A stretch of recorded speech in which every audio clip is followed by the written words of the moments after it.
Howdy folks, this is part 2 of my studio reveal, my studio organizational tips and suggestions and how I do things. So I wanted to do this all in one video, but as you saw in the previous video, it got kind of lengthy just going through the stuff that I have in my studio, the picture you see here. And so I decided to do the folder organizational structure and backup stuff as a separate video. That's what this video is. So as a refresher, this is a picture that I put together of my studio setup, the main components in there, and I'll have links to everything that you see here, affiliate links in the description below. So what I'm going to be talking about is this stuff down here, the file structure on my hard drives, this 8 terabyte OWC Thunderblade. I've got that being backed up to a Seagate 8 terabyte one-touch drive, and my Mac itself is getting backed up to a separate 4 terabyte Time Machine drive, another Seagate. So let's look at the folder structure first. So there's lots of different ways to organize your files, and it's all about personal preference. I'm not saying this is the only way to do it. I'm just sharing what I do, the way that I think, what keeps me organized. So I'm on a Mac, and I use Logic. So that being said, these concepts apply to Mac or PC. It's about organizational structure. And the goal is to be consistent so you can find stuff quickly, you don't lose anything, and you can kind of maintain some standards to make your workflow a little more smooth. So I've got an external drive dedicated to music production. So my internal drive on my Mac, that's the operating system and Logic and all that stuff, but I've got a separate external drive, an 8 terabyte rated system for all my music stuff, and that's called music production. So inside that folder, I've got these main folders. Now this is a copy, this is sample data, not my actual stuff, because I don't want to accidentally expose library names or composer names or whatever. So this is the methodology I use. The primary folder is my Logic folder, and I've got an underscore in the front of that name so that it sits at the top of my list when you sort alphabetically. So Logic. I could call this Logic Projects. If you're using Cubase or Pro Tools, you can call it Pro Tools Projects or whatever you want, whatever name you need to know. That's where all of your working projects are. So if I go inside that folder, I've got some things going on. Now, my Logic folder has literally hundreds of different things going on. So I'm going to show you this. This is sample data. So I've got a dummy album project. I'm doing a Dark Tension album. So there could be, 5 or 10 different tracks. Now, there's nothing in there right now, but there could be an album project I'm working on for a library. Lots of libraries, they want batches of 5 or 10 or 12, whatever. And so I'll create a project. I'll call it that album project, so it's at the top of the list. And this is Amazing Sync Dark Tension for February of 2024. It's almost over the month and I'm not done, but that's not a real project, so it doesn't matter. So I've got this album project. Now I've got genres.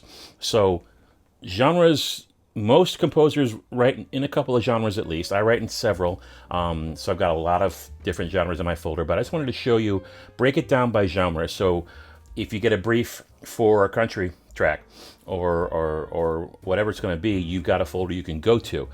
Inside that country folder, I've got a couple of sample files here. Now, the naming convention is not random. What I do is I put the name of the song, the title first, followed by the BPM, and then the key.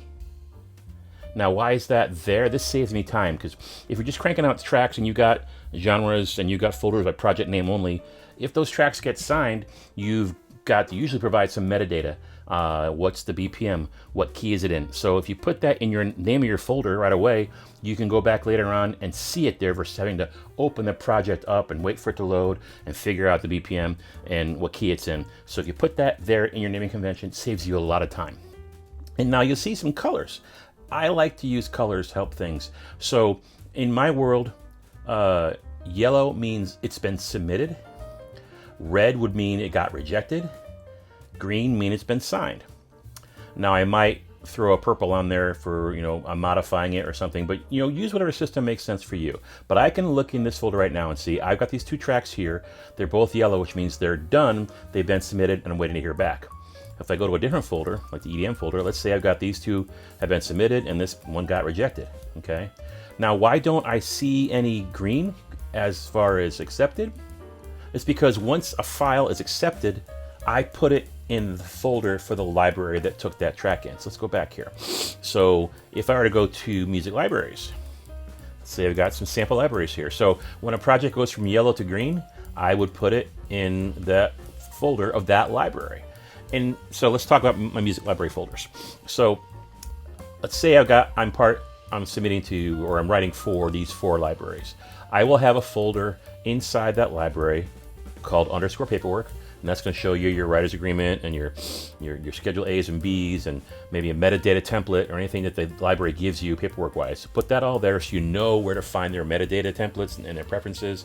Maybe the composer's guide that will show you exactly what format they want, the alt mixes they want, etc. Put all the paperwork in one folder inside your library. And then I've got the different projects that I've done for that library. So in this case, I've got a Latin jazz album for Amazing Sync, and it's green, it's been accepted, and there's probably a bunch of tracks in there. Yeah, there's all the tracks. So tracks 1 through 12, the track name, BPM, and key, keeping that standard. And then individual projects, jazz trio, name, tempo, key, name, tempo, key, same thing. Other genres, so genre, name, tempo, key. So those are all in the Amazing Sync folder. Now, if I went to other folders, I would do the same thing. I don't know if I have dummy data here. I do. So Bravo Music, let's say paperwork, and then I got 4 genres there. And so all my Logic projects would be in there. So once they get done from my Logic folder, it's green, I drag it into the folder of the library that accepted it in the genre that it makes sense, so I'll know where to find that stuff later. So let's go back for a second. So we took Logic, I showed you Logic, what's in my Logic folder, projects, genres, and that's the working, ongoing day-to-day folder where all my stuff resides. Going alphabetically, I've got a separate folder for some collaborations. Let's say, and my collaboration situation, I've done over 50 different collaborators in the past several years, but I'm probably working on 3 or 4 in any given quarter. So I've got a collaborations folder and then a collaborations dash not working, or not active. So all those collaborations they're busy, I haven't done in 3 or 6 months or more, they're all there. But I know that folder exists. And then as current collaborators, maybe I'm getting tired of working with Danny Elfman, haven't done anything in 6 months, he'll go into the collaborations not working right now folder. But having your collaborations projects in a single place makes it easier as well. You'll know where your composers are, your partners are, and then inside that project you'll have, got your paperwork, always got to have that paperwork, your writer's agreements, your work for hire paperwork, your split data sheets, etc. And then I like to do stages. Hey, we're working on a project. I fire up Logic, create some ideas, I'll do a bounce, I'll put the project in there, I'll send it over, and then we'll start working on it. Once it's done, I'll put it in the finished folder, because maybe we're not working for a brief, we want to work together and write some stuff together. And so once it's finished, I know it's done, it's in that folder. And then if I'm pitching it, say I want to go to some critical library here or some friendly library there or whatever, I will move that folder into the pitched folder, and I'll change the name, song title, and maybe dash and the name of the library of where I've sent it to let myself know where it got pitched. If it gets signed, I could put it here, or I could put it in the library folder that signed it. I'd probably do the latter, put it there. So collaborations, different kind of things I'm working on. Just keeping things organized, having projects, and everyone does things differently. I might have an album project. I don't know if there's anything here. I don't have an album, but if I had I'm working on a collaboration now, a very cool collaboration, and we're doing, I think I'm doing 8 or 9 tracks out of the 20 on the project, and I've got all those songs in there, and their name, title, BPM, and their stage that they're finished. It's yellow, we're in progress, green, we're done, we think. So, but they're all in that same collaboration person's folder. So collaborations are there. MIDI files.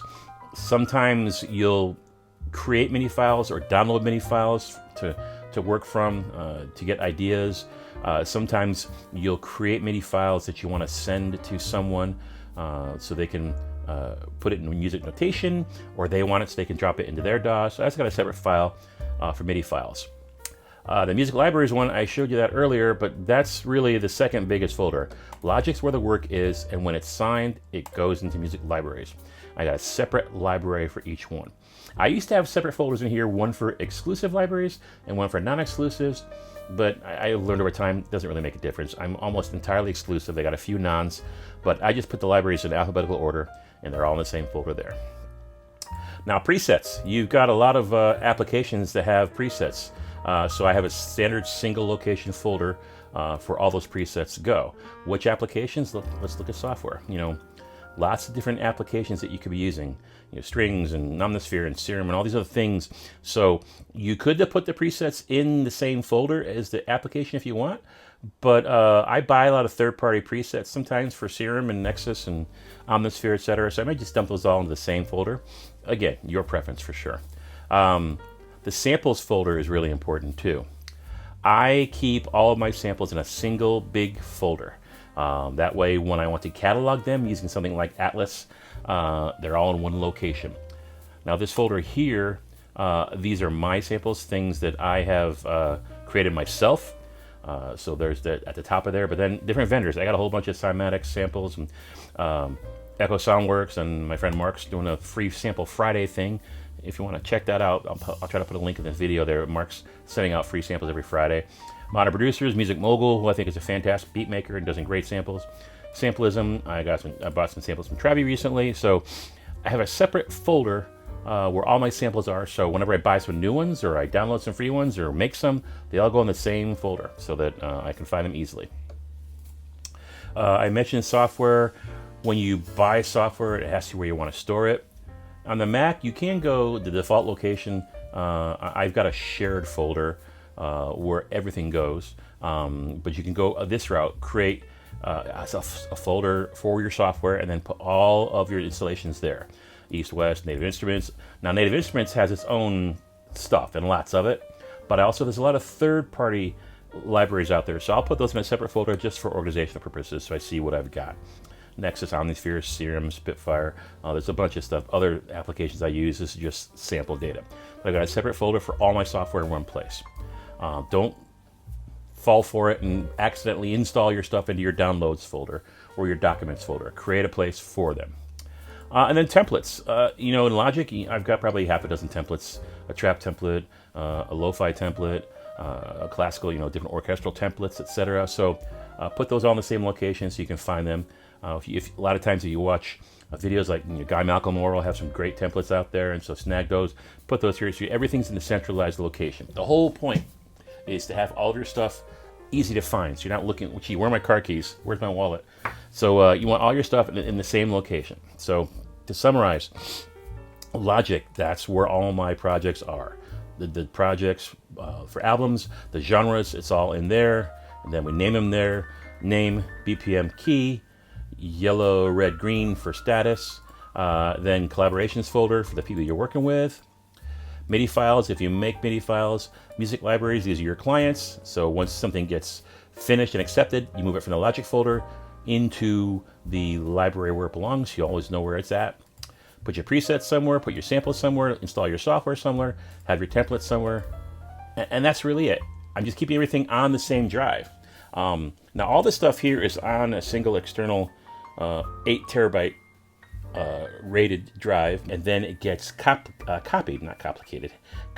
to a second 8 terabyte drive. And I use an application on the Mac, and only available for the Mac, called Super Duper. Let me pull it up here for a second. Super Duper is super.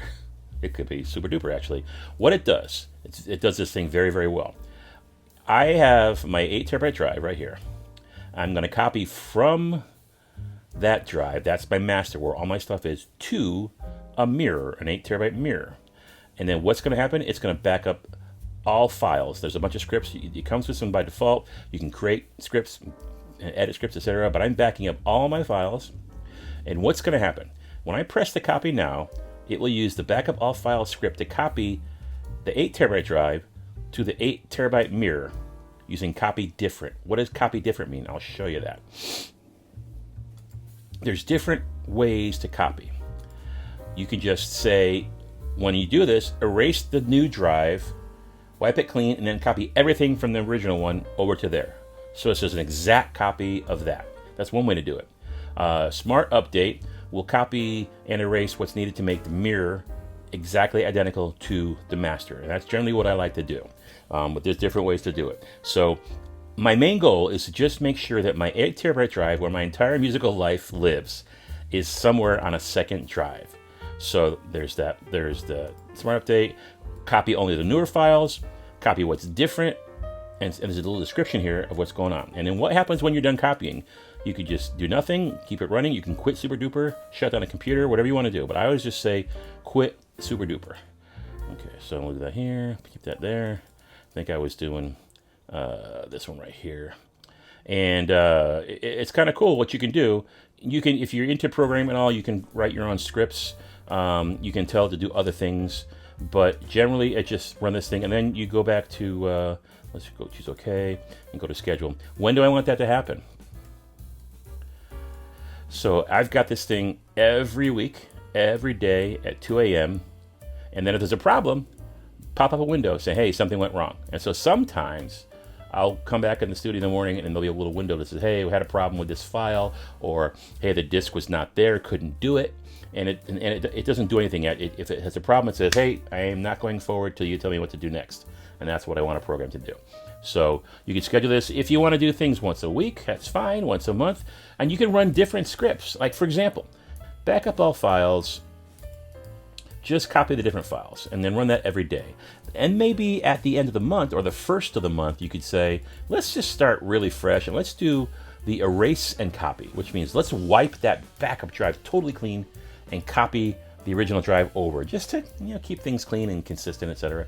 And you can stagger these things whenever you want. You could do weekly backups differently. You could do partial backups daily, weekly fulls, monthly restores, whatever you want to do. But it's got a lot of flexibility. I want to say this was like $39 or $59. I'm not sure, but I live by it. It helps me sleep at night because I know that my files are copied. Now, what I haven't done yet, because I haven't found the right vendor yet, is I want to take this 8 terabyte mirror, my copy, and push that into the cloud somewhere. Now I could push that into Amazon or Azure manually, but there's things like Backblaze. I used that several years ago and I had some issues with it, with permissions, and it kind of made some things weird.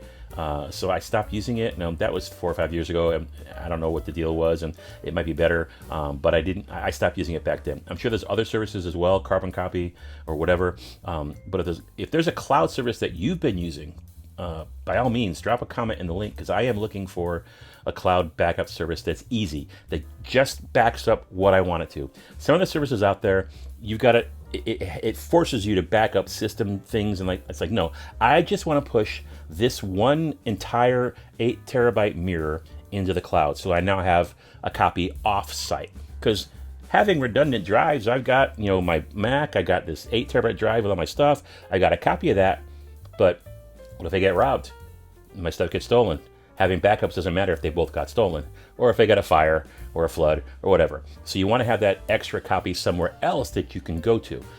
So that's something I'm trying to figure out. If I get a good answer, I'll do a video on it. But right now, I really don't know what I'm doing. So that's really it. You saw the studio reveal. Second part of the video is this here, my folder selection, which I've still got on screen. And again, this is just how I do it. It works for me. I've been doing it for 7, 8 years now, and it's been pretty consistent. I tweak it now occasionally, and there's different ways you can do things.